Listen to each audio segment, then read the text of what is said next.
Welcome back. और चलिए अब आपको दिखाते हैं कैसे सारा जमाना है मोदी का दीवाना। इटली की प्राइम मिनिस्टर दिल्ली से आज चली गई, लेकिन जाते जाते उनके एक वाक्य की चर्चा अब दुनिया भर में हो रही है। ये सेंटेंस प्रधानमंत्री नरेंद्र मोदी के लिए था। ये वो इटली है जहां राहुल गांधी भी आते जाते रहते हैं, लेकिन बात सिर्फ इटली की नहीं है। वर्ल्ड लीडर को लेकर यूरोप बहुत बड़ा संकेत दे रहा है। निश्चित तौर पर ऐसा संकेत कि लोग अब ये मानने लगे हैं वर्ल्ड लीडर का सर्वे चल रहा है। चाहे फ्रांस में मैक्रोन हो, जर्मनी से ओलाफ शोल्स, या फिर वहां के चांसलर, ब्रिटेन के प्राइम मिनिस्टर ऋषि सुनक, सबका ओपिनियन अब लोगों के सामने आ चुका है। किसने क्या कहा है और क्या सचमुच में प्रणेता के पथ पर चलने वाले नरेंद्र मोदी अपने युग प्रणेता बनने वाले हैं?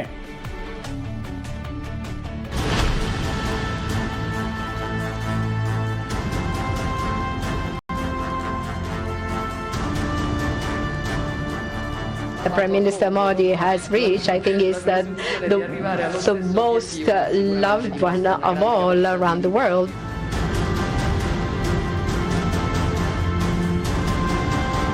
Dear Prime Minister, dear Narendra, I'm very glad to have the opportunity to see you.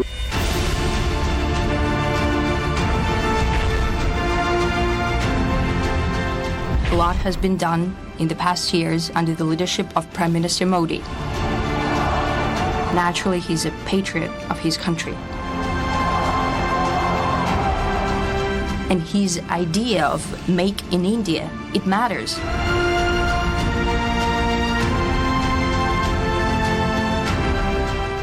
As I think you know, Mr. Prime Minister, I've long believed that the U.S.-India relationship can help us solve an awful lot of global challenges.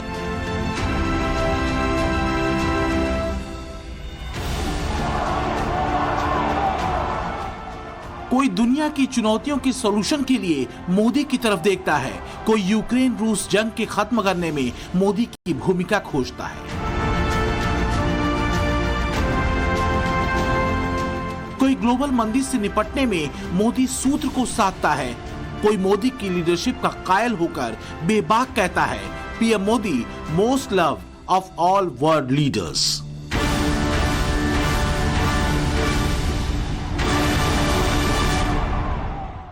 I firmly believe that there's a lot that we can do together, and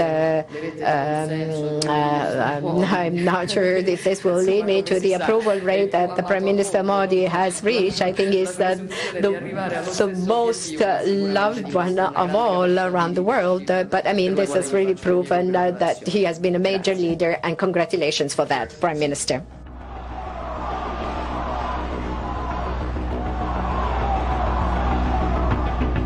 दरअसल राष्ट्रवाद के गाढ़े रंग से जो तस्वीर हिंदुस्तान की मोदी ने गढ़ी है, वो सदियों बाद दुनिया ने देखी है। यूरोप इसी बदली हुई तस्वीर का कायल है, जो बेहद साफ है, सटीक है, वास्तुनिष्ठ है और विजनरी भी,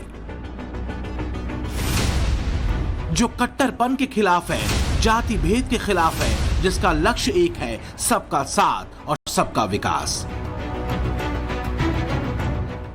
अब सवाल यह है कि आखिर मोदी की मुरीद इटली की पीएम जॉर्जिया मेलोनी क्यों हो गए? दरअसल बात सिर्फ मेलोनी की नहीं है, बल्कि पूरा यूरोप 2014 के बाद से हिंदुस्तान की बदली हुई तस्वीर को आंखें फाड़े देख रहा है। नस्लवाद, साम्राज्यवाद, समाजवाद जैसी चूकी हुई थ्योरीज से आगे अब वहां भी हनक राष्ट्रवाद की सुनाई दे रही है।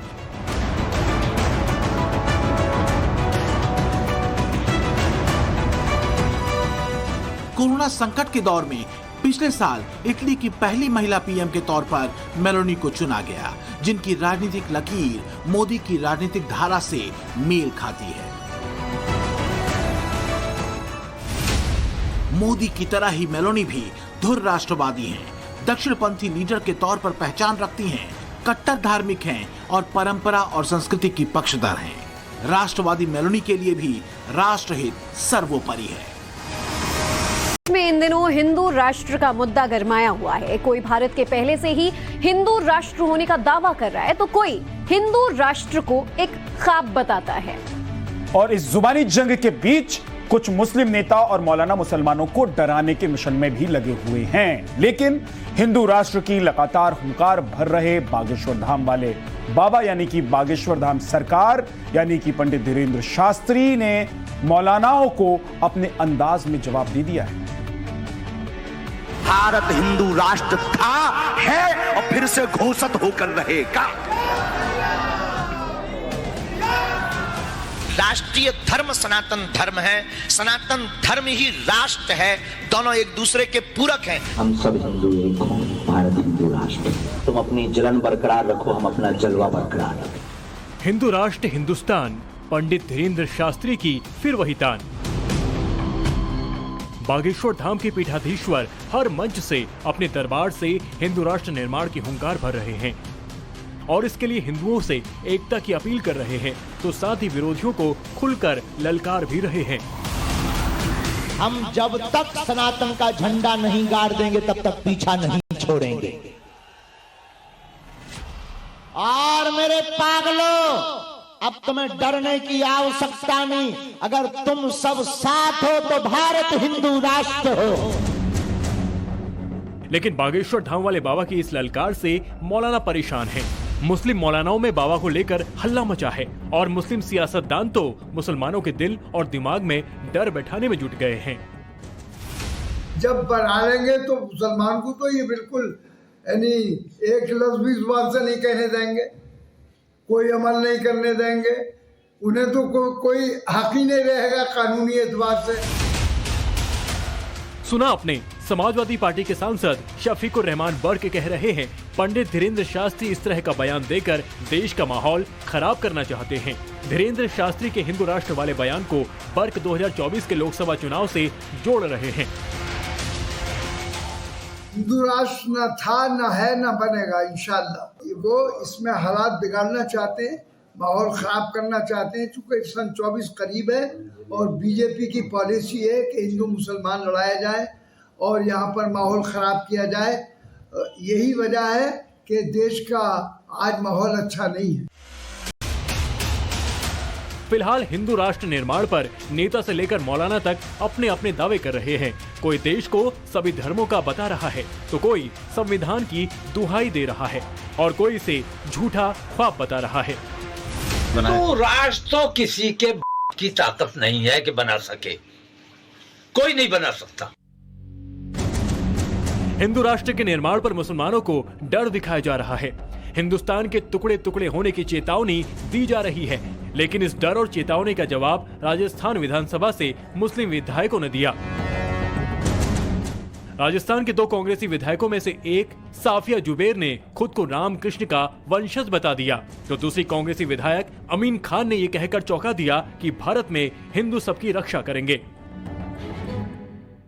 हिंदू राष्ट्र भी हो जाएगा तो हमको मारेगा कोई नहीं। हिंदू धर्म का हम अच्छी तरह से ज्ञान जानते हैं। हिंदू भी दूसरे इंसान की रक्षा करेगा। मैं तो राम और कृष्ण के वंशज है। चाहे धर्म का परिवर्तन हो गया हो, कुछ भी हो गया हो, लेकिन खून तो आदमी का नहीं बदलता। खून तो हम में राम और कृष्ण का ही है। तो इस बात को आप लोग ध्यान में रखें।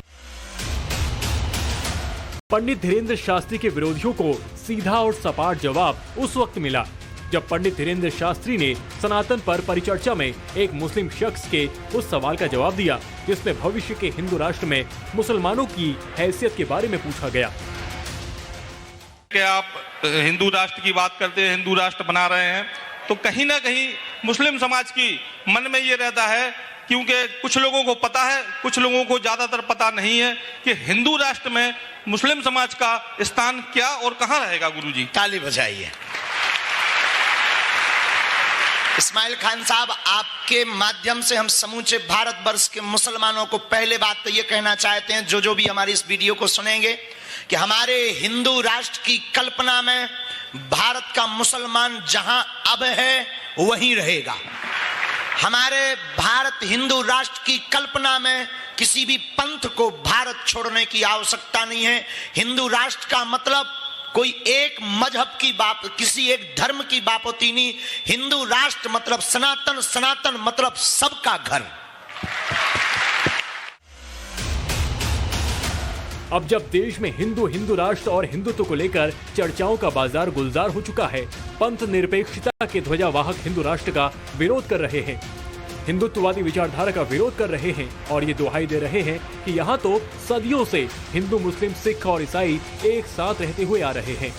लेकिन कुछ मुट्ठी भर लोग हिंदू राष्ट्र के नाम पर देश की एकता को भंग करना चाहते हैं।